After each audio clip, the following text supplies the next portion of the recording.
Welcome to the Commonwealth Club. I'm George Hammond, Chair of the Humanities Program, which organized tonight's event. Along with the great tech staff crew here at the Commonwealth Club, we're creating online programs for you so that you can enjoy something in the comfort of your home that is not a rerun of something that you've already watched 10 times on TV. So tonight, it's my great pleasure, first of all, to introduce you, maybe if you haven't seen us before, in San Francisco, the Commonwealth Club. You can visit us at www.commonwealthclub.org. If you want to see what online programs we're on, /online. And we hope that, and you can see from our backlog from prior things with all of our live audiences, we have a backlog of videos, audio recordings, probably almost all the people that you find interesting in terms of writing and in politics. So tonight, we are having the great pleasure of someone that we were trying to get to come to San Francisco to speak for, we started talking about this months and months and months ago, but because we're doing this virtually and remotely, we're picking her right up from her living room in South Carolina, Kitty Ferguson. Kitty Ferguson is the biographer of Stephen Hawking. She's written a couple of books on him. She's written on Tycho and Brahe. She's written on Pythagoras. Those are the biographical books she's written. In addition to that, she's written books about ideas, The Fire and the Equations, Lost Science, and others, where she just goes into the basic ideas in science. And what's really remarkable about her is not only are these books written extremely clearly, but she was a professional musician for the first portion of her life. Didn't study science, but she came from an interesting family that made that all possible. So I always was eager to talk to Kitty. So I'm really happy that this remoteness has made it possible to have it much earlier than I thought we were going to be able to do it. So welcome, Kitty Ferguson. And thank you very much for joining us this way. Well, it's great. It's a real privilege. Thank you. It's our pleasure. It's our pleasure. So the entry into your life between the line between music and science was that you were in Cambridge, England, and you met Stephen Hawking. It was like 1988 or so. And not too long after that, you went back and stopped being a professional musician and started writing books. And your first book was about black holes, explaining black holes. That's a really interesting place to start. It's like starting with postgraduate work instead of at the beginning. So tell us a little bit how that came about. It's just fascinating to start. Well, that is an interesting story, I think. My daughter at that time was 8 years old, and she decided to do a science fair project about black holes. Now, I'd read A Brief History of Time, and I was reading the Mr. Thorne and Wheeler Gravitation, the big, huge tome that graduate students study about black holes and gravity. And so we got those books out of the library and we worked on them. Now, this science fair was one where it was all right for parents to help with the project, as long as the child could eventually be able to talk for 15 minutes with the judges on her own about her project. And so Caitlin took this on, and I just remember one thing very vividly. We were working on Hawking radiation and how particles escape from a black hole or don't escape from a black hole. And so we laid out a rope in our living room around in a big circle, and we pretended we were particle pairs, a pair of particles. And one of them would have to have negative energy and one positive energy. And she always wanted to be the one with the negative energy because that meant she got to jump into the black hole. While I got to escape to infinity, which was the kitchen. That was how we did that. And so, we visualized it like that. It was a brilliant project, and she won a prize for it. And my husband said, Kitty, I think you could just take that project, which is one of those 3-part things, 3 panels. He said, you could take that and you and Caitlin could write a young adult book about black holes. He said a children's book, actually, about black holes. He was only 8 years old. And I said, I don't want to do that. I'm finally getting back to the piano. Right. And he said, well, if you won't do it, maybe I'll do it. And I said, no, I'll do it. That's how it started.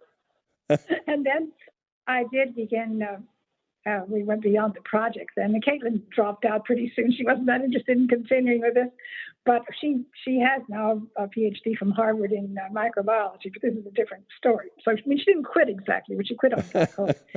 And so anyway, I decided to write a book for children. As it turned out, the publisher said, no, it's not really for children, it's more for young adults. So that's how it turned out.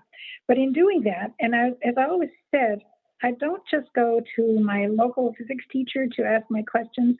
I went to John Wheeler at Princeton to ask him, and marvelous stories I could tell about him.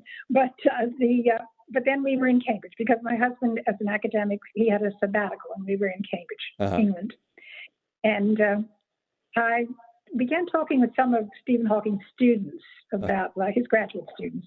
And they said, you should really talk to Stephen, talk to Stephen. So, I mean, it was a lot of work to get to talk to Stephen. I had to find a way around his secretary and all of this, but I did finally go in and speak with him one evening. And it was very interesting because most of the time, if you go in to visit Stephen Hawking, somebody gives you a little idea ahead of time what it's going to be like if you've never met him. For instance, you don't sit across, or you didn't now, I mean, he's no longer with us. We didn't sit across the desk from him. You sat beside him so that you could see his screen where he was doing his communication, making these words, choosing his words. I didn't know that, but it was obvious how to do that. The other thing was that if you'll see the words going down to a sentence at the bottom of his computer screen. And pretty soon you know where he's going, you know what he's going to say. But you don't interrupt him. You let him finish. You always let him finish what he was going to say. But then you didn't have to wait for him to activate the speech synthesizer. Once you saw the sentence there, you could go ahead with asking questions. But that was interesting. But what happened that evening was that I read him a couple of passages from the book I was writing at that time about black holes. And as I read those passages there in that otherwise completely silent room, they sounded so deadly dull. And I stopped and I said, Professor Hawking, I am so sorry that this sounds so dull. And he said, well, it has to be fun. And I said, well, my editor tells me this should be a serious science book, not, don't get too flippant about it or anything like that. I said, what can I tell him to convince him it should be fun? And Stephen said, after all, he did it with his computer. He said, tell him I said so. That'll do it. That did it.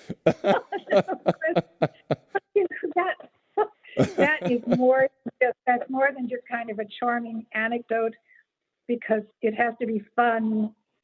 It's just his motivation for all his work, all his desire to convey this fun to everybody, not just to the scientists, but to what he calls ordinary people, you and me. He wants us to join that adventure. He wanted that. And that was just a huge, and he always said himself, it's not fair to call this work.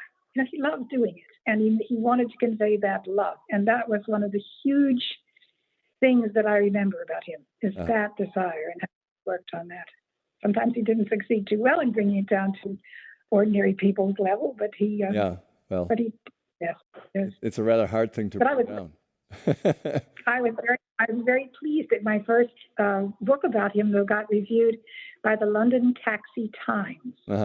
And the reviewer for the London Taxi Times said, Kitty Ferguson's book about Stephen Hawking is the book that tells us what the bloody hell Brief History of Time was all about. for those who didn't make it past chapter 2. That was the review, and I treasure that review. Well, you knew him for a long time, and you wrote the final version of his biography again after he passed away. One of the things that's interesting is that his idea about black holes shifted over time, from his earlier thoughts and then later thoughts and so on and so forth. So he evolved, and a lot of times people say scientists have all their ideas when they're in their mid-20s. But obviously, he kept thinking and changing his ideas all the way to the end of his life. And he did live a long time, especially under the physical circumstances he lived under. Well, that was one of the marvelous things about him was the way he would pull the rug out from under his own feet. And he certainly did that many times in his science. Yeah. And I was reminded of that because I was looking back at my book about Johannes Kepler. Mm-hmm. And Kepler said about himself, I am armed with incredulity, Mm-hmm. not about my own previous discoveries, about everything anybody has ever assumed or discovered, armed with incredulity. Yeah. Now, that was Stephen Hawking. He was armed with incredulity about his own previous work. Uh-huh. And he was always out there. I mean, the very last months of his life, he was almost overturning one of the things he had Mm-hmm. really come to a firm conclusion about earlier. That was just the way he did. It's a marvelous example. It's the way science should work, Mm-hmm. and sometimes doesn't. But that was mentioned by several people at his the interment of his ashes at Westminster Abbey. Mm-hmm. That ability to change his mind, willingness to change his mind, and it's a great lesson, really. Yeah. Yeah. Do you have any ideas? I mean, I know that it's kind of interesting because black holes have this name, black holes, but they're not really black holes. And so they're misnomer. But the original idea was that it swallowed everything around them and therefore would be black. But he developed the ideas that no, it must be spinning off other things. It doesn't get everything in there. And you were talking about that from when your daughter did it. There's a paired particle. One goes in, one goes out. So that's how we can kind of see them. And we're not seeing at all at the time that you were talking about it with him in the 80s, when the first time that there's something that they could see in the universe just recently, but they did have visual evidence for black holes starting about 10 or 15 years ago or so, right? That's very recent, really, the actual evidence for them, besides theoretical evidence. Yeah. The theories of black holes are one of those really almost unique examples in science of something that was understood and studied and believed in long before anybody saw one, long Right. before there was any observation of one. It's a very interesting, it's an interesting thing the way that has worked. Mm-hmm. And now we're seeing, we know. Yeah. And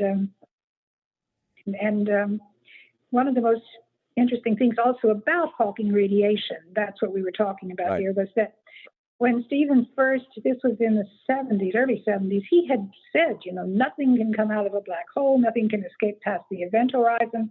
The event horizon, which is the border of the black hole, can never grow smaller. The area of it can't grow smaller. Mm-hmm. And he fought that change of mind. He really fought it. He didn't want to change his mind. Yeah. And if you look at the paper that he wrote about that, he comes at it one way, he comes at it another way, and he comes to the same conclusion. So he tries it another way. It's really a brilliant thing how hard he tried to avoid that. Yeah. Fine. And then faced his colleagues who wouldn't believe it either, told him it was rubbish. It was rubbish. But eventually, that's now considered his most significant contribution to science, is Hawking radiation. So Well, it's an interesting part about our scientists. Their attitude towards their beliefs is not that much different from religious believers in terms of once you have a set of assumptions and you live your life based on it in religion, but if you live your career on it in science, you don't want to see those assumptions go away because you've built it up, unless you just totally have the scientific attitude, which is, show me something that persuades me that I'm wrong, like you said, total incredulity. Right. But there are very few that have that, because it's a kind of a place of sand to stand on instead of a hard rock, But that's true. But it works. It is one of, it's, Yeah. Who was it? Now, I wish I remember who wrote that, saying that scientists can survive being treated as arrogant or closed-minded or all kinds of things. The one thing that science can't stand is being told that you are always right. And that's, that is absolutely death to science. And I think and so Stephen Hawking has not done that. No. So, and it's interesting that perfectionism, that being, saying that you're always right, ruins every single career. It ruins doctors, it ruins professors, it ruins lawyers. I mean, I thought, in New York, that the best lawyers admitted they were wrong about 2% of the time. If they never admitted that they were wrong, then they were not so good. Knew there was something wrong. And if they admitted they were wrong 10% of the time, they weren't good enough. But 2%, that was about right. That you have to, whatever your specialty is, and a lot of people who do investments think it's wonderful that doctors all think they know everything, because then they can get them to invest in what they want, and they're perfect in their field, but they don't know anything about this other field. So, it's interesting. There's so few people that adopt that scientific attitude, which we'll get to later when we talk about Pythagoras, because that's sort of the start of the buildup of enthusiasm for that attitude. So let's step back a second off of Stephen Hawking. You were a young mother, and so on, but you had been a professional musician for 10 or 15 years already at that point, right? When you wrote the book Black Holes and met Stephen Hawking. That's right. I went to the Juilliard School, and I was a voice major. But one of the things that I learned how to do at Juilliard, in addition to how to sing, I learned how to conduct, because there was a little chorus that sang for all the conducting lessons that involved a chorus. And you got paid a little bit to sing in this chorus. It was a good way to make a little money. So I sang through so many conducting lessons. A lot. So after I graduated, and I did do some wonderful things. I mean, sometimes when I think back at that time, and I was singing in some of the professional choruses in New York, and the chorus, you really rather be singing solo.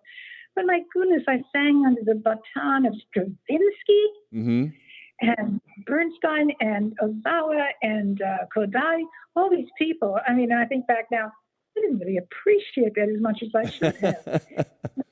But one thing I did, it was great fun. I was the New York City Ballet. In Mendelssohn's Midsummer Night's Dream, there's a part for a chorus. And I was the soloist in that. Well, you sing it from the orchestra pit. And I was the first fairy, and it was brilliant. I loved doing that. Did you dance and other too? things that no, you don't dance. Oh, just sing. Okay. I was wondering, how many talents do you have? Oh, yes, I appeared with the New York City Ballet, but I didn't exactly appear in the pit. But I did have, then this was when we were living in New York. Then when our children, our two boys, or I guess 5 and 2 years old, we decided we wanted them to have more of a childhood like the one my husband and I had had. We grew up in Texas in San Antonio. So we moved out to western New Jersey, really out into the country there, and raised them there. And there I began directing church choirs, something that I was pretty well prepared to do, but I never really tried to do, and enjoyed that very much. And one of my great pride and joys for those years was researching in great detail in the library in the Americana collection in New York City, all the music that was written about the time of the American Revolution. And this was the time when we were celebrating the bicentennial. Right. And we gave a series of concerts, all in costume, all in candlelight, and of that music, which is some magnificent music. Some of it is really propaganda music for the revolution, but it's beautiful music. And so that was one of my really big achievements in my life, I think, that was. So you created that for the bicentennial. And yes, when it was all done, you'd worked on it for about a year or so. When it was all done, what did your son say? What was that? Your son, what did your son say to you? Yes, he said, "Oh, Mom, thank goodness." He was only, 5 or 6 years old. And he said, "Thank goodness that's over for another 200 years." He felt a little neglected. It was an awful lot of work. But I think that one of the interesting things was, and you think so many people say, how can you have gone to science after that? The thing was that I did grow up in a family. My father was a musician. He was a high school band director and a church choir director, but a wonderful musician. I shouldn't say but a wonderful musician, and a wonderful musician. He also loved mathematics. And he loved teaching us kids. And he'd always say, he would read things, and then he'd say, "Now I have to explain it to you." So we'd be at the dinner table, we'd move the salt and pepper shaker around. This is the solar system, this is Mars, Venus, and so on, and all this. He would go through this. And we learned so much like that. And well, some things were complicated than that. But what he said was, if I can't explain it to you little guys, I don't really know it. Yeah. And I've heard that Richard Feynman told a student that at some point, if you can't explain this to, maybe not children, but almost, you don't really know it. And that was my father's attitude. And he just made it such fun. It was all fun. So that I never thought of science as something that other people did or only smarter people did or you had to do in school. It was just something you did for fun. And that's, I think, what gave me the nerve to go on into it later on. And like Stephen Hawking says, it's fun. So yeah, it's fun. Exactly. It's a great event. So you tell a story in Measuring the Universe, which is quite a move from what you did measure. But you said that as a child, your father taught you how to measure a windmill, right? By measuring the shadow, I think. Yeah. Yeah, that's right. He took us out. He said we were going to measure the height of the windmill. It was on my grandparents' farm, and we went out there, and he asked, it was my brother. My brother was 3 years younger than I think I was about 9 years old. Uh-huh. And we began to think about, he wanted to know our ideas about how we do it. And so, well, you're going to climb it, Dad, I guess, and, measure it. Or maybe we'll throw something over the top. And my brother, who thought of himself as still is a very fine mathematician, said, perhaps we could throw something over the top and measure the arc that it follows as it goes through the air. And my father would always say, no matter what the idea, good thinking. He would say, good thinking. And then he showed us how to do it by measuring the shadow of the windmill and the shadow of a yardstick and the ratios between those. And it was pretty good math. We had to figure that out. But still, it was so marvelously simple. It was just, isn't that very Pythagorean, something so marvelous. So I was just thinking too, because we'll get back to Pythagoras at the end, but the idea that the sun might be a sphere and that the earth might be a sphere came from shadows and so on. Right. Shadows on the earth at a different time. Almost all the information that you see tells you one thing, but there's a couple pieces of information that tell you something else, and then you got to put the whole picture together. Yeah. Yeah, so that whole story of the first measurement of the circumference of the earth, Eratosthenes, and his measuring the shadow down into the well, and the way he did that, and that was, in the 3rd century BC? I remember about that. I'm not sure. But it's a great story. It's true, he did it that way. And again, so simple. So simple. And people don't realize that, they were able at that time, and not at the time of Pythagoras, but afterwards in the next couple generations or a couple centuries, they figured out that the diameter of the circumference of the earth was pretty close to 25,000 miles. So they came fairly close, not precise like we do now, but they were pretty close. Yeah.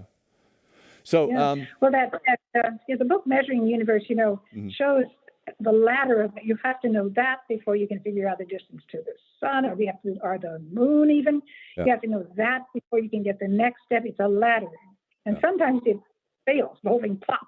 But it's very interesting how one thing builds on another, and that's a great story. Yeah. So Lost in Science. Lost Science. Lost Science. Lost in Space, I guess. It's in my mind. There's Lost in Science. That's a different thing. But Lost Science. What pieces of science did you talk about that we've lost? Pieces that got lost. Yes, I found that a rather frustrating book to write because I couldn't, although I asked an awful lot of people among my friends, scientific friends over at Cambridge University in England, it's so hard to find something that's really lost. Mm-hmm. Because you'll think you've found something, and then you take it to somebody more or less in that field. Well, no, everybody knows that. But I guess my favorite story in there, really, I don't know whether it's the most lost, is Verbiest, the Jesuit astronomer who went to China in the 1600s and took Tycho Brahe, Tychonic astronomy with him. As a matter of fact, the only true replicas of Tycho Brahe's magnificent instruments, this was before the telescope. His magnificent instruments that exist in the world today are in Beijing. Huh. And they were the ones that the emperor made at Verbiest's direction. And Wow. there they are. But that's such a marvelous story, because if you've read Mark Twain's A Connecticut Yankee in King Arthur's Court, Yeah.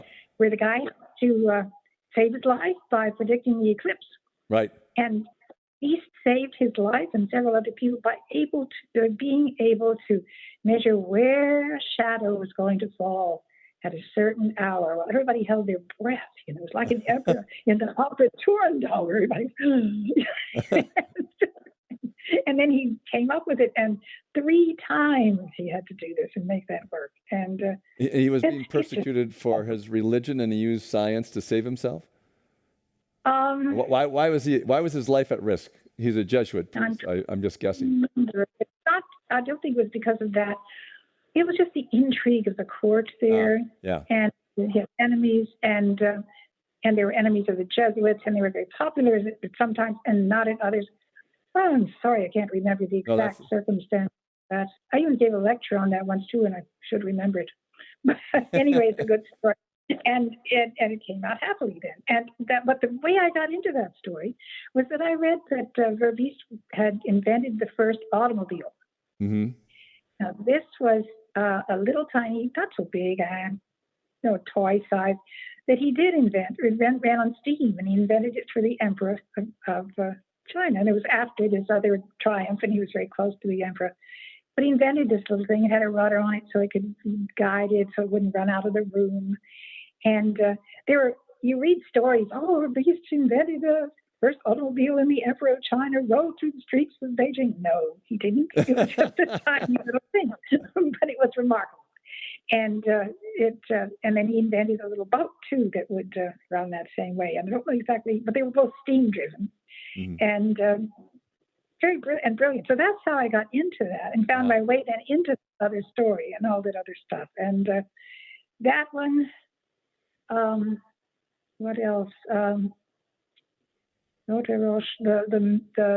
measurements of the transit of Venus, that he had to go all the way across Mexico and lost his life over there in Baja, Mexico, California. That's a good story. How about in Fire in the Equation? Fire in the Equation. That's I know that you're on the board of advisors for the Templeton organization. About. I'm not anymore. I was. You were, okay. But the Fire in the Equations book had ideas in it that Sir John Templeton got interested in and asked you. So what were the ideas that really caught his attention? I have no idea, really. I don't know what caught his attention. But I wrote that book from an agnostic point of view. I never gave way whether I believed in God or not. And I didn't know so sure writing it whether I succeeded in that. But some of the letters I got about it, I thought, yes, I really did succeed in hiding, because I get some letters that would say, how can you be such a shameless apologist for religion? And the next letter would say, if you would only follow Jesus Christ, all these problems in your life would be solved. I thought, oh, they don't know. They come down. No, that was, and I made a point of, when I would write about something, I would always, like, for instance, Richard Dawkins, the famous atheist, when I wrote about his ideas, I didn't just write about them. I actually ran what I'd written by him to make sure that I presented that correctly, the way he wanted it, and wasn't distorting his views. I did that with everybody that I wrote about. Well, everybody who's still alive. No, I write about some. But the book really, and it's not a highly academic book, although it includes a lot of theology, a lot of science, because I really just wanted to go right to the horse's mouth, so to speak. What does science really say? Not what do people think science says, but what does it really say? Right. And the same thing about in religion too. Not the theologians, but what do people really believe? And one advantage I had was that when I was directing choirs, and when I was doing that kind of work, I was in the Episcopal Church, I was in the Methodist Church, I was in the Presbyterian Church, I did Passover up in the Catskills, or the Pentecostal Church. I knew the wide range of what people actually believe, and that's in that book. And it was an exploration for me to find out whether there was a conflict. Yeah, that's what it was all about. And I didn't really know as I was writing it whether or not I would find a conflict. And That's Was that written. It was personal adventure. Yeah, I was gonna say, Adventure. following your father's advice that you have to get it clear enough in your own head so you can explain it to somebody else to know what you think, sort of. That's true. Yeah, Yeah. yeah. But I didn't preach it either way. I just left it. And you decide, you know. You decide. So let's go to the Tycho and Brahe book. It's a partnership that you wrote about, and how they moved Copernicus's idea, but it's an odd partnership. So It's in terms of the two different characters, yeah. I call it dysfunctional collaboration. I mean, Tycho Brahe was an aristocrat, Danish, and at least a generation older than Kepler. Mm-hmm. Kepler was a school teacher, wanted to be a clergyman, but became a school teacher instead in Graz in Austria. And Kepler came up with the craziest things. I remember hearing, because Kepler wrote his book Mysterium when he was fairly young. Mm-hmm. And Owen Gingerich at Harvard, the astronomer there, has said, seldom in the history of science has such a wrong book been so seminal in directing the future of science. The wrong book. What Kepler was trying to do was very Pythagorean of it, because he was looking for patterns. He was looking for, patterns of organization. What he did in this book was to try to trying to figure out what separated the orbits of the planets, what made them orbit as they do, fitting the 5 platonic solids between those orbits, and then seeing, and actually didn't work too badly. Anyway, but the way Kepler, people at that time, astronomers, were trying to find ways to predict where the planets would be, their positions at various times. And Kepler's predecessors there, although they didn't think Copernicus really was right about the sun being the center, they loved Copernicus's mathematics because it gave them better predictions. Yeah. And they accepted very much like. So, but here came Kepler, and he was not interested in just where the planets were. He wanted to find out what was really going on up there among these big bodies in the sky. And he didn't just want to know what was going on. He wanted to find out why. He wanted the physical explanations. Now, he didn't discover the physical explanations. Mm-hmm. But in trying to find them, he came up with his 3 laws of planetary motion that we still, know they're correct. And into the explanations, we had to wait for Newton 3/4 of a century later. But it was in that search, and it was really Kepler who kind of propelled science forward into an era where physical explanations were essential. Mm-hmm. And they weren't before that. That was one of Kepler's contributions. Mm-hmm. And Kepler had that Pythagorean imagination, that desire for the harmony and things fitting together beautifully, along with his desire to look at the observations to find out, does it work? Yeah. Plus, he was just a fantastic mathematician. You put those 3 things together, and he gave us the future of science, really. I mean, that's how it happened. And so they stand. Wonderful. And Tycho's role in this was he collected the information? Tycho had already, before he ever met Kepler, spent years observing Mars. Mm-hmm. That was what he was doing.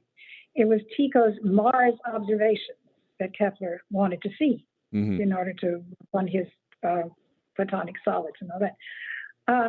So he went to, at this time, Tycho Brahe had moved to near Prague, to the Natski Castle there. He had to leave Denmark under kind of unfortunate circumstances.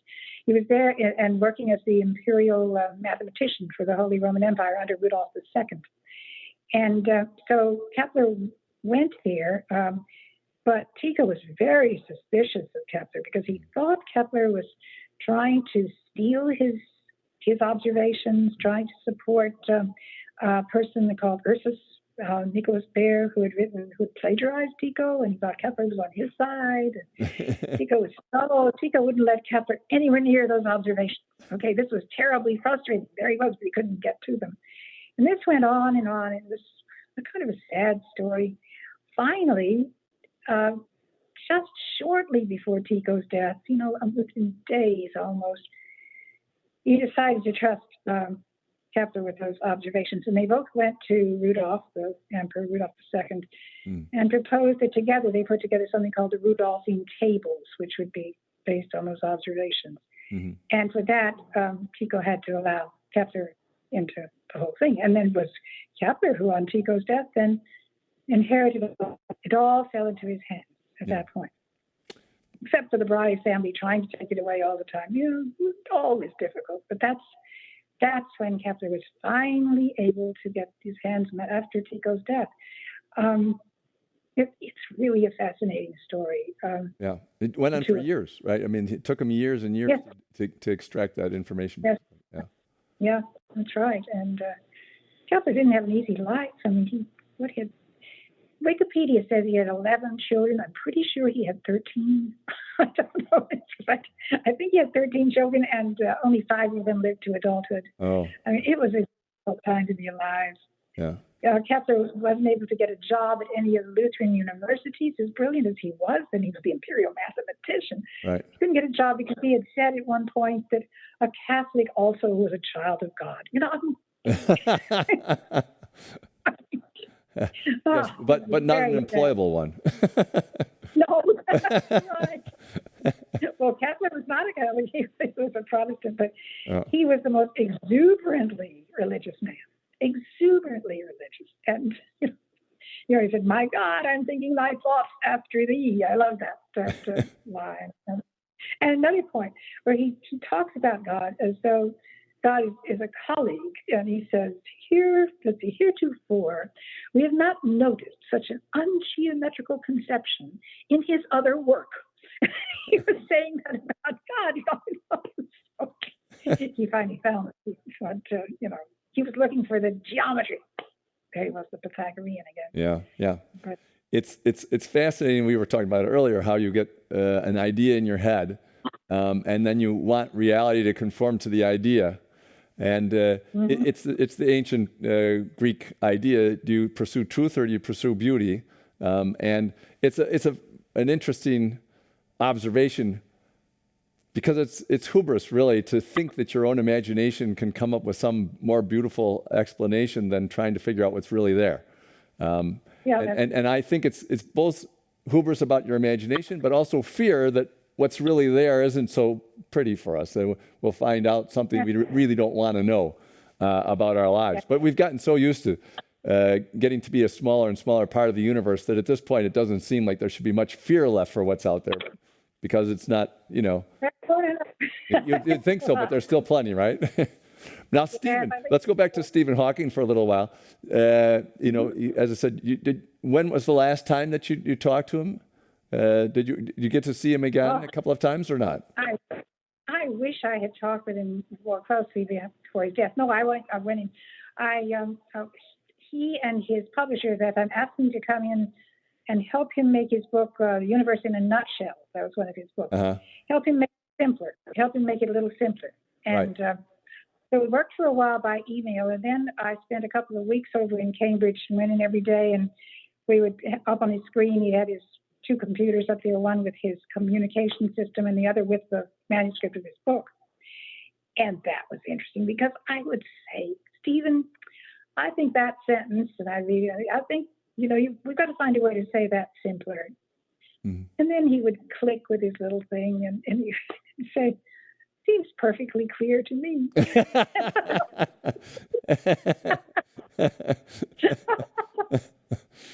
But then I thought, what's going to happen? But I looked over at him and I thought he was kidding me. He was giving me this look. So he worked very hard to make that simpler. I don't know, reading that book, whether we really succeeded in making it simpler, but we really tried. Yeah. Tried very hard on that. But so whenever I was going to write a new revision of my book about him, I would go in and talk with him about what should be in it and what shouldn't be in it. Do you want me to mention this or not? Or, and he would usually mention several scientific things that should be in it. And then he would usually send me to one of his associates whose specialty that was for, because at the time that I was dealing with him, he was really working on other people's specialties a little more. Right. He was, but so I would go in and work, and then I'd bring it back to him, and we'd talk about it. And I'd also go in whenever, you just don't go in and chew the fat with Stephen Hawking. I mean, Yeah. I guess some people do, but I always thought, he doesn't need that from me, Right. I don't want to take his time. I probably didn't go in as much as I might have. But I did like to go in when there was something funny to tell him. And I remember going in once and telling him that, on Amazon, how I would say people who bought this book also bought Right. this one, that, okay. And they said, people who bought Kitty Ferguson's book, Stephen Hawking, His Life and Work, also bought Warfare in Afghanistan, from Alexander the Great to the Taliban. And so I told him, he thought that was so funny. So, Why? We don't know, right? hi. The publisher of that book was paying for that. Maybe so. Yes, Totally unrelated. very, very eclectic readers, right? But he loved it. He would always get a kick out of stuff like that, So I like to tell him funny things. Well, if you could tell us a little bit about how Stephen managed. First, he had a lot of grad students, I assume, that worked with him, and a lot of other associates and other people that worked with him on these things. And here he was, every year, probably a little bit more disabled, a little bit harder to convey what he's thinking, although he had a lot of good equipment.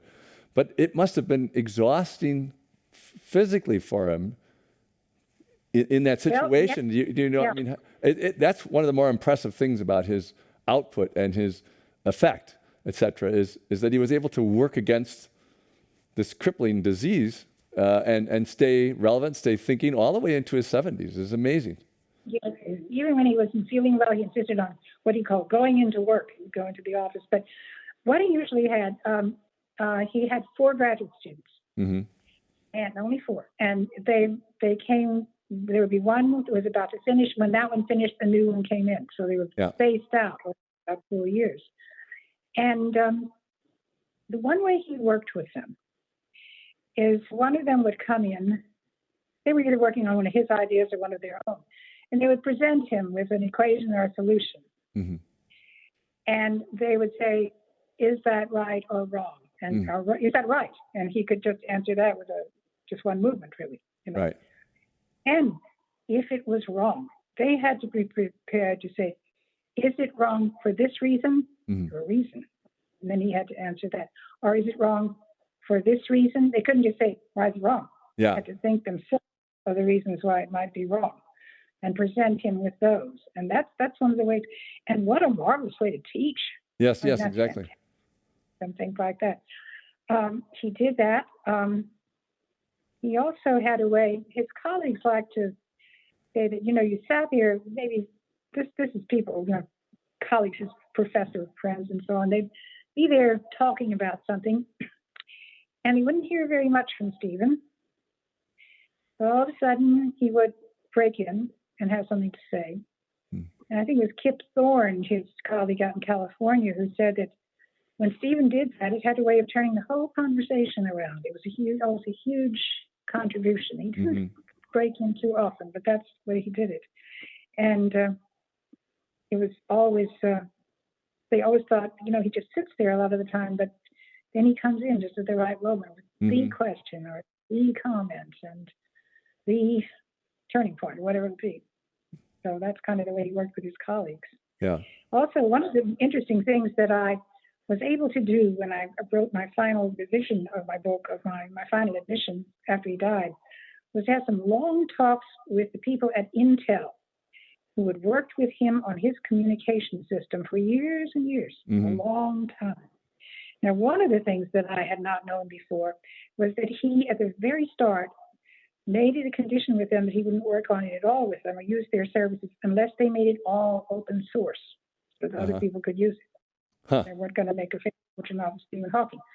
And but their comments about him, how that you didn't really realize that the smallest change in his system, even a change, just a tiny change in the timing it took from the signal that he would give with his with his eyelid finally. He was just with his cheek muscle, and the time the word, he chose the word on the screen.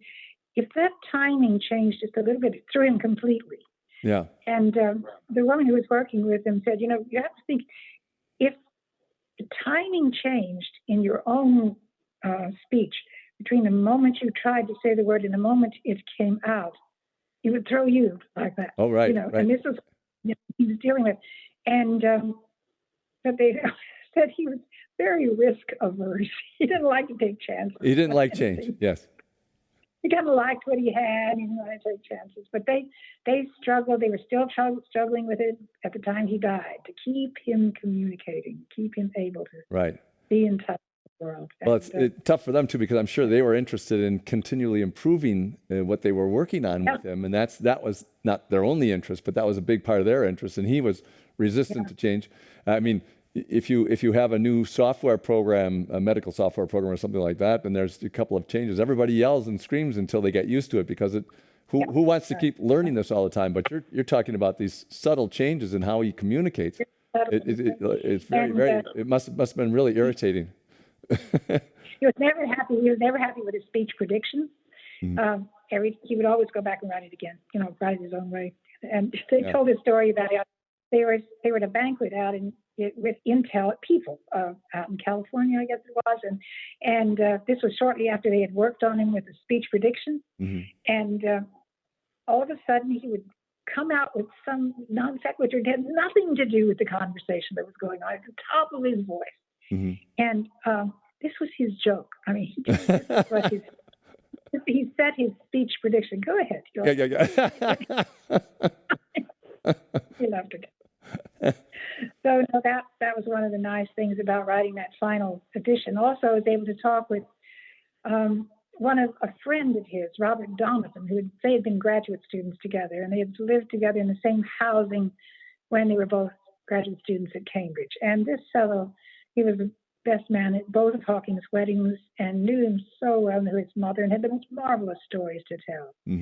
And I also spoke with a couple of his carers who had worked with Stephen for so long, and their experiences with him. Yeah, I love the one who said, "Well, when I first met him, no, I wasn't shocked. He wasn't quite as bad off as I thought he was." Okay, who's been working with before? Anyway, and things like that. It really, I think, has added so much to that final edition. And may I just say that? Could I just say right now that if anybody who wants that, it's called Stephen Hawking, A Life Well Lived. Now, the older one is called His Life and Work. This is Stephen Hawking, A Life Well Lived. It has the same cover except for that. But it's not available in America. It's only available right in England. You can get it from Amazon UK. It's available in China. It's available in India. It's available all in Russia. But it's not available here. And I hope it will be. I hope eventually it will be, but right now it's not. Yeah. But it is a definitive biography, and it ought to be out there. So we'll see what happens. Well, at least you can get it. You can still get it. But it should be made more easily available. If you don't look it up, if you don't look it up under that title, Stephen Hawking, A Life Well Lived. That's how you find it. So I hope some people will look for it. So.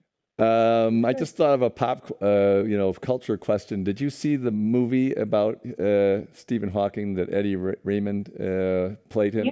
Yes, did you think it was a good movie? Did you think it conveyed something about him? Yes, interesting, because Stephen's own reaction to that was largely true. Largely true. And I think that's right. I think my reaction was it was sort of a feel-good movie. It was a lovely movie. But their lives during that time was dark. It was darker. It's a darker and grittier story. Sure, it really sure. is. And that also, you want to pick things apart, like, he wasn't carried out of an opera house. And anyway, that wasn't Bayreuth where they were carrying him out. That didn't look like Bayreuth. And that May ball didn't take place. But that's funny, because the May ball in that movie was presented as a big romantic highlight. Yeah. In reality, Jane spent most of that evening trying to find some way that she was going to get back to St. Albans, where it was her home, without driving with Stephen, because he was such an awful driver. She was Yeah. scared to death driving over to Cambridge. She was trying to find his way back. So it wasn't, that was really such, but there wasn't really a romance yet at that time. But, you don't blame the movie makers for doing that, though, because it was just beautiful. It was wonderful. And Stephen did say that watching Eddie Redmayne, he said I thought I was watching myself. That's what he said. So that's lovely. That's a nice thing to say. Why, he's a very talented man, Eddie. So, oh my, yes. Yeah. I think so. So let's now go to the ancient times. You did Stephen Hawking, you did Tycho and Brahe, and then did you do Pythagoras last when you wrote about Pythagoras, or did you do it before Yeah, Tycho and that Brahe? was about 2005, and Tycho and Kepler, I think 2000, 2001, 2000. Right. I guess I wrote Lost Science after that. Right. And Lost Science was a frustrating book because I think every one of the people I wrote about in that deserved a whole book. But anyway, yes, that came later. But yeah. How did you get interested in Pythagoras? I mean, how did you go back to the beginning of enthusiasm for math and science, basically? I mean, there was interest in it before, but this was a fire that was lit, clearly. Well, I think really it was through the interest in Kepler, and looking back from that, and the chapter on Kepler in my Pythagoras book, I think, is one of the best I've ever written on anything on Kepler. The Pythagoras book, but that was an interesting book to write because nothing is known about Pythagoras. Yeah. Talk about soft science. Nothing is known. That's where you usually hear the Pythagoreans describe an ancient sect about which almost nothing is known, and that's exactly right. I mean, we don't know. If you think about one of the major sources is Diadochus. Fine, major sources. He lived at the time of Aristotle. This is centuries later. We don't know, and so the way I wrote the book really was to explain the legends, how much they might be true. Sometimes they make sense based on other people's comments and so on. Sometimes they make no sense. So you begin to kind of hone out what you can accept and what you can't. Yeah. But everything you read is, it was said, it has been said, it was written. The Philolaus, one of the major sources on the Pythagoreans in the next century after Pythagoras had died, he wrote a book. Great. Oh, he wrote a book. Well, we have fragments of that book. Fragments, not pieces of that book. What other people wrote about what was in that book. Right. That's the kind of fragments we have. We know a lot about Pythagoras through Plato. Plato got everything he knew through Archytas, who was a Pythagorean in Tarentum in southern Italy, but was not a contemporary of Pythagoras. Did his lifetime overlap? There seemed to have been. Now, the Pythagoreans were a very, very secret group. They ruled. They were powerful in Crotonia in southern Italy, but what they believed, what they taught, the way they lived themselves, very secret. It's partly their own fault that we don't know anything about them. Right. And but there evidently, it is thought, were a number of what were called memory books, which were written after that Pythagorean community and other local communities. They were dispersed because they were sort of persecuted. They lost their power. They were dispersed. I had to kind of go underground. And many of them wrote what they call memory books to pass on down through their families. Now, that's what we hear. Do these memory books exist? No. Do we have any quotes from them? No. All we know is that there were some that claimed to be memory books. Later, may have been forgeries, may have been fiction. The Romans loved to write fiction Roman authors loved to write fictional stories really about Pythagoras. So what do we know? So you're able to pinpoint that amazing discovery, which we'll come to that in a minute. But the main thrust of my book was to follow that idea down through the centuries to the present. Right.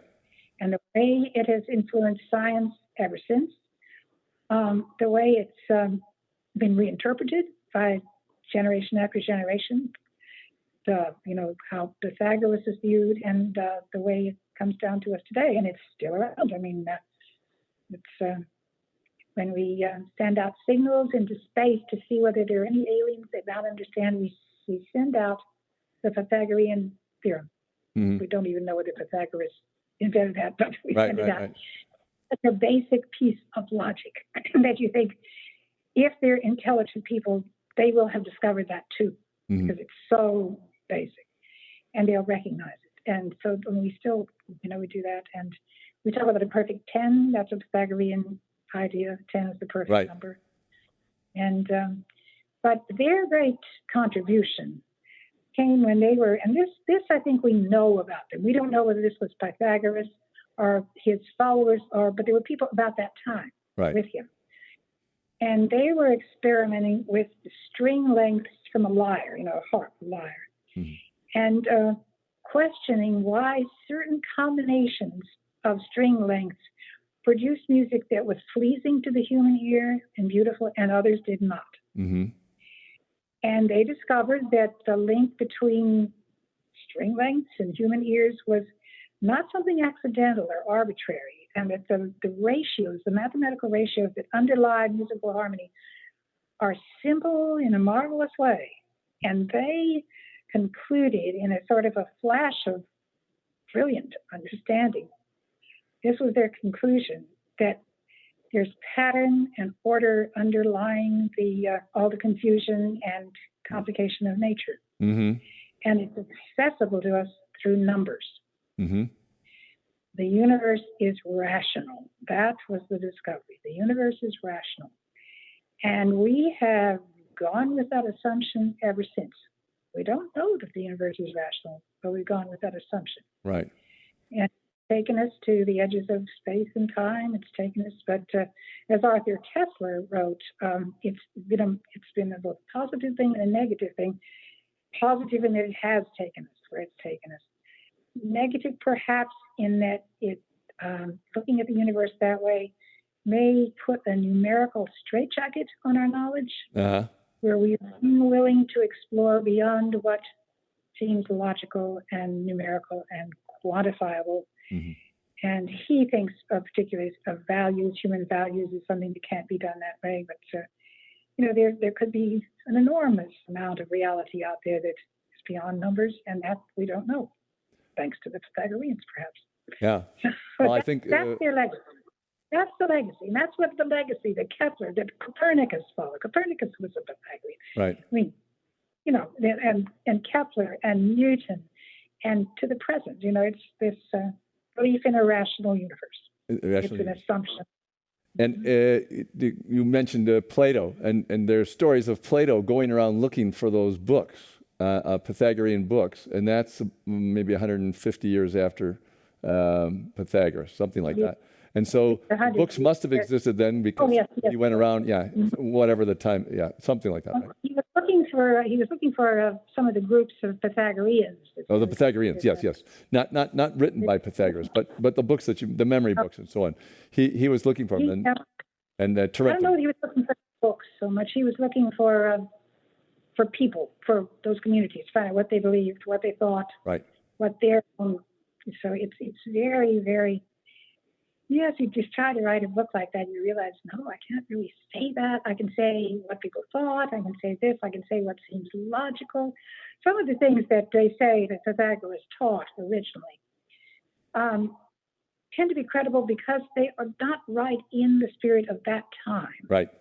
For instance, the idea that rulers should never consider themselves superior to the people they rule. I mean, that's not something that you find in the ancient world that much. Women were encouraged to argue with their husbands, but if they won the argument, they were not to consider that made their husbands subject to them. Well, there is an interesting thing about Pythagoras teaching women, right? And that's certainly against the culture. And What's the evidence for that? There's not a lot, but there is, I think, a list of Pythagorean thinkers from about 800 years later. And on the list, there's like 34 women out of the 200 and some. So it's like 17% or something, a very high number for that time.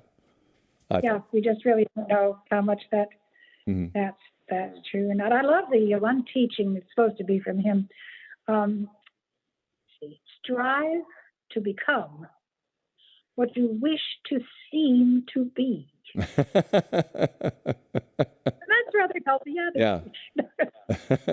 And run the race of life and knowledge, not like you're trying to beat your opponent, but just to make it to the goal as well as you can. And that was Pythagorean. And when he chose his students, evidently he chose his students not originally because they were so brilliant or because their minds, but because of a certain gentleness of spirit, a certain love, the ability to remain silent. And after he had satisfied himself on those criteria, then he began to judge whatever's the second tier after they had passed that, Right. on how well they could remember what they were taught, how quickly they could assimilate knowledge, and intelligence. But the first judgment was not on that. It was, it was very interesting. And but then you have these crazy stories like Pythagoras would not. They were vegetarians, and maybe they were, maybe they weren't. He did advise athletes to eat meat, but they always avoided beans. Yeah. Beans. There's a lot of bean stories. One of the stories said that Pythagoras actually lost his life because he would not escape across a bean field for fear of trampling the beans. And that sounds like a joke. Sounds like a joke to me. I think so. Oh no. Yeah, a lot of those stories. There's a story about him seeing a dog being beaten and then saying, "Oh, don't beat him because that's an old friend of mine." That was an attempt to make fun of his idea about metempsychosis. About reincarnation. Yeah, that may have been making fun of him. May have been that story. It goes both ways because since he believed in sort of kinship of all being, unity of all being. That didn't actually have had to be a person he knew. It could have been anybody in the world. Right. That was the way they thought. But I also like the way they thought that, but the story of it is kind of like who would say that about a dog being? Everybody beats their dogs. You can tell that's the kind of like clouds, right. like Clouds by Aristophanes about Socrates. There's a certain amount of joking that has to be done about these guys because how else are you going to deal with them? Yes, there's a lot of that, really. There's a lot of that. And but I love the mathematics. I mean, the idea that the square of 4 is 16. Okay? Right. What is the triangle of 4? Right. And yes, it is. It's 10. Yeah. Because make your little triangle, it's 10. And to make that triangle, 4 pebbles. They work with pebbles. 4 pebbles, then 3 pebbles, then 2 pebbles, then 1. That's 10 pebbles. And anywhere you tilt that triangle, it's always going to be that same thing. That was called the tetractys. That was one of their famous figures. Now, that's not a Pythagorean triangle like we usually think of that. But this is the tetractys. But I think that's fascinating. Who thinks of the triangle of 4, Yeah. But again, it's based on, because the musical ratios are involved in numbers 1, 2, 3, and 4, and they add up to 10. And so 10 was the perfect number. Now, I use that as an example of a way in which they took what was a very profound realization about reality, about the universe and the underlying pattern and all that, and then tried to work it out in their own way, at their level of understanding, and it ended up being, and it reminded me of the way some of the earliest Christians, after being maybe Christ's disciples, then tried to work that out in the time and place. Right. And it's a big jump, and it doesn't always work. And no, we always carry with us our personalities, and we have to try to fit it to our personalities, and it's always a very problematic. So yes, that's right. And working out in the. But I'd also think, one of the things that I dwelt on in that book was that the Pythagorean triangle, what we usually think of as the the right triangle and the square on the Right. hypotenuse equals the sum of the squares on the other two sides.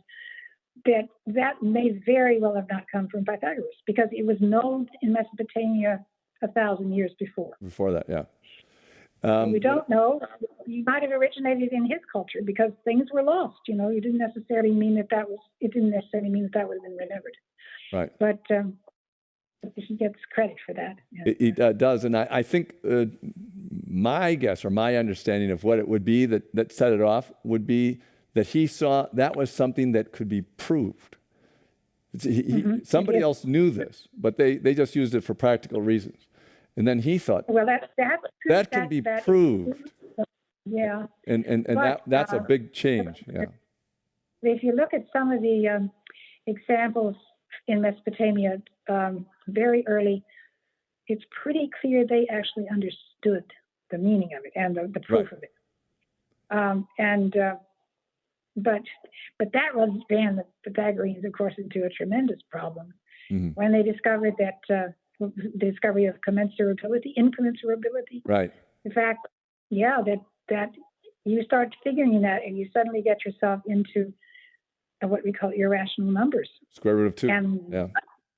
Yeah, I mean, not the square root of, well, if you had sides like 3 and 3, and you add that up 9 and 9, I mean, that's the squares, and then that makes 18 for the hypotenuse. Okay, you got 18 is this, but what? We have to figure out the square root of 18. Right. I mean, it doesn't exist in whole numbers. It doesn't exist in fractions. If you try to figure it out as a decimal number, you have an infinite number of decimals. Now, that's enough for a crisis of faith for a Pythagorean. That's terrible. Yes. It's strange what will provoke a crisis of faith, but among the Pythagoreans, that was it's often written that was a big problem. Hey, the square root of 2 is not a real number, square root of 18.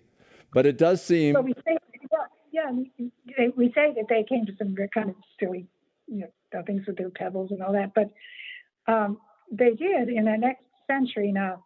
And again, we don't know how much was from Pythagoras, how much was but it was from Pythagoreans. They came to the conclusion that the Earth moved, that the Earth all the planets and the sun and the moon all orbit around the central fire. Right. And the moon reflects the light of the central fire. The Earth is a sphere. Now, that was way ahead of its time. Way ahead of its time. But then you want Pythagorean, we say craziness. 10 was the perfect number. There had to be 10 bodies rotating around it. Oh, they created something called the counter Earth, which we can never see from Earth. Okay. All the ideas that seem like they would be beautiful if that's the way it was, instead of just trying to figure it out. Right. But my analogy for that is it's like the early Greek philosophers are like the first amphibians. When you walk out of the water, you're still wet. You haven't dried off yet. And so, they're coming out of this milieu where everything is not done by reason, and suddenly they start using reason. But there's still a lot of water there dripping down from what they're saying. You think they were still dripping? You think maybe we're still dripping? Well, that was fantastic, Kitty. Thank you so much. That was a wonderful, wonderful conversation. Any last questions from anyone? No. Okay, great. Perfect. So that was just wonderful. That was a great way to find out about your work and to all the ideas that have gone through your head. And thanks so much for clarifying so many of them for the rest of us. And so ends another event of the Commonwealth Club in its 118th year of enlightened discussion. Thank you very much for coming.